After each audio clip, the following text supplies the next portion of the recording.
Hello dear students, welcome to QT class. Today's topic is functions of statistics. The functions of statistics are to present facts in a definite form, to simplify unmanageable and complex data, to use techniques for the making comparison, to enlarge individual experience, to provide guidance in the formulation of policies, to enable measurement of the magnitude of a phenomenon. The first point is to present the facts in a proper form. So, the available information, facts and figures are to be presented in a systematically or scientifically in simple words, so as to enable the common man to understand the information presented. It increases the quality of decision making by the business. ಇಲ್ಲಿ ನಾವು functions of ಸ್ಟ್ಯಾಟಿಸ್ಟಿಕ್ಸ್ನಲ್ಲಿ first point to present the facts in a proper form ಅಂತ ಹೇಳ್ತೀವಿ. So ನಮ್ಗೆ available ಇರ್ತಕ್ಕಂಥ ಇನ್ಫಾರ್ಮೇಷನನ್ನು, ಫ್ಯಾಕ್ಟ್ಸನ್ನು, ಫಿಗರ್ಸನ್ನು ನಾವು ಒಂದು ಸಿಸ್ಟಮೆಟಿಕ್ಕಾಗಿ ಒಂದು ವೇನಲ್ಲಿ ಪ್ರೆಸೆಂಟ್ ಮಾಡ್ತಾ ಬರ್ತೀವಿ.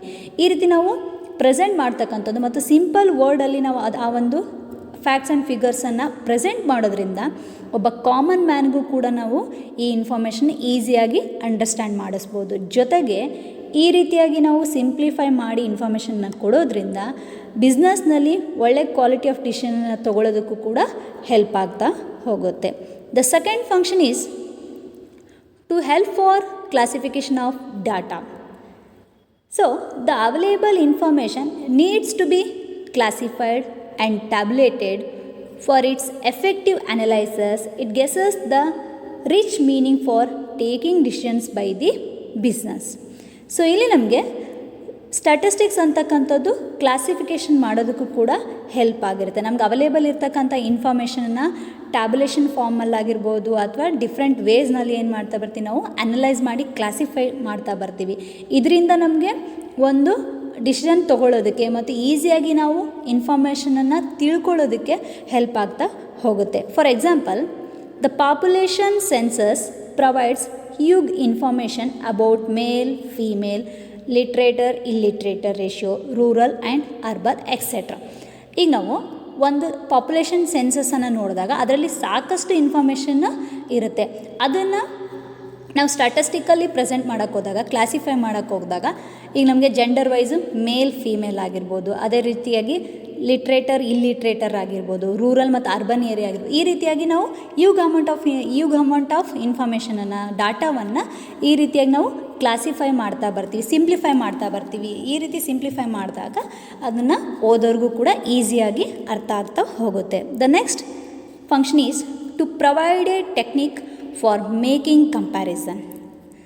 The statistics aims to present the available information for comparison with one to another. That's why we provide the different techniques for the comparison.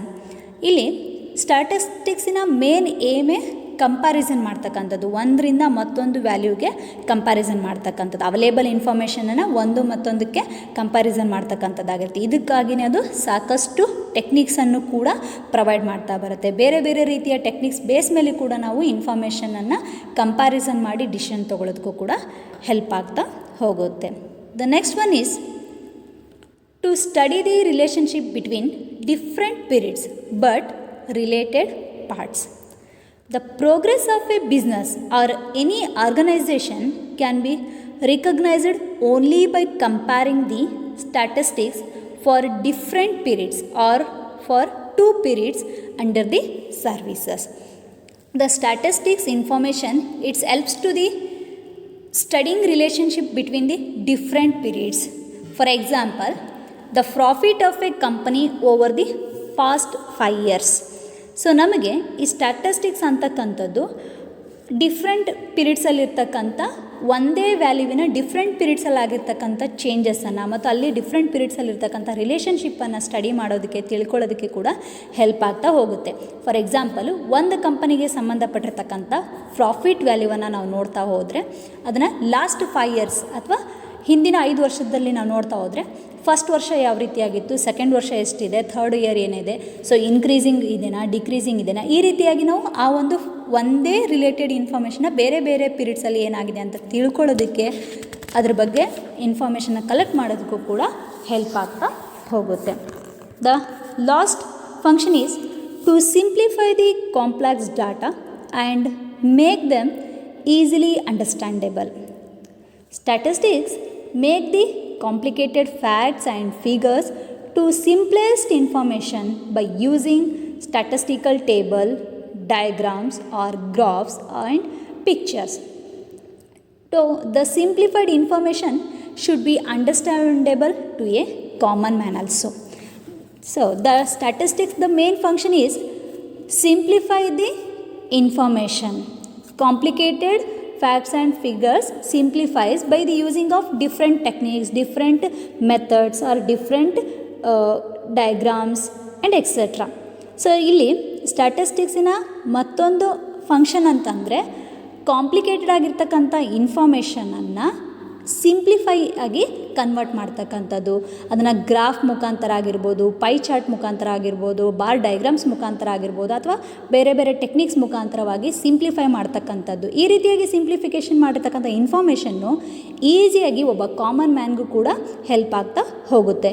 ಈಗ ನಾವು ನೋಡೋದಾಗಿತ್ತು ಅಂದರೆ ನಾವು ಸ್ಟೇಟ್ಮೆಂಟಲ್ಲಿ ಕೊಟ್ಟಿರ್ತಕ್ಕಂಥ ಇನ್ಫಾರ್ಮೇಷನ್ಗಿಂತ ಒಂದು ಪಿಕ್ಚರೋ ಅಥವಾ ಒಂದು ಡಯಾಗ್ರಾಮು ಅಥವಾ ಒಂದು ಗ್ರಾಫಲ್ಲಿ ಕೊಟ್ಟಾಗ ಅದು ಏನೂ ನಾಲೆಡ್ಜ್ ಇಲ್ಲದೆ ಇರೋಂಥ ಕಾಮನ್ ಮ್ಯಾನ್ಗೂ ಕೂಡ ನಾವು ಗ್ರಾಫ್ ನೋಡಿದ ತಕ್ಷಣ ಈಸಿಲಿ ಆ ಒಂದು ಇನ್ಫಾರ್ಮೇಷನ್ನ ಅಂಡರ್ಸ್ಟ್ಯಾಂಡ್ ಆಗ್ತಾ ಹೋಗುತ್ತೆ. ಈ ರೀತಿಯಾಗಿ ಸ್ಟ್ಯಾಟಿಸ್ಟಿಕ್ಸು ಕಾಂಪ್ಲಿಕೇಟೆಡ್ ಇನ್ಫಾರ್ಮೇಷನ್ನ ಸಿಂಪ್ಲಿಫಿಕೇಷನಲ್ಲಿ ಕನ್ವರ್ಟ್ ಮಾಡೋದಕ್ಕೆ ಹೆಲ್ಪ್ ಮಾಡ್ತಕ್ಕಂಥದ್ದಾಗಿರುತ್ತೆ. ಈ ರೀತಿಯಾಗಿ ಸ್ಟ್ಯಾಟಿಸ್ಟಿಕ್ಸ್ ತನ್ನ ಒಂದು ಕೆಲಸವನ್ನು ನಿರ್ವಹಿಸ್ತಾ ಇದೆ ಅಂತ ಕೂಡ ಹೇಳ್ಬೋದು. These are the main functions of the statistics. Okay, thank you.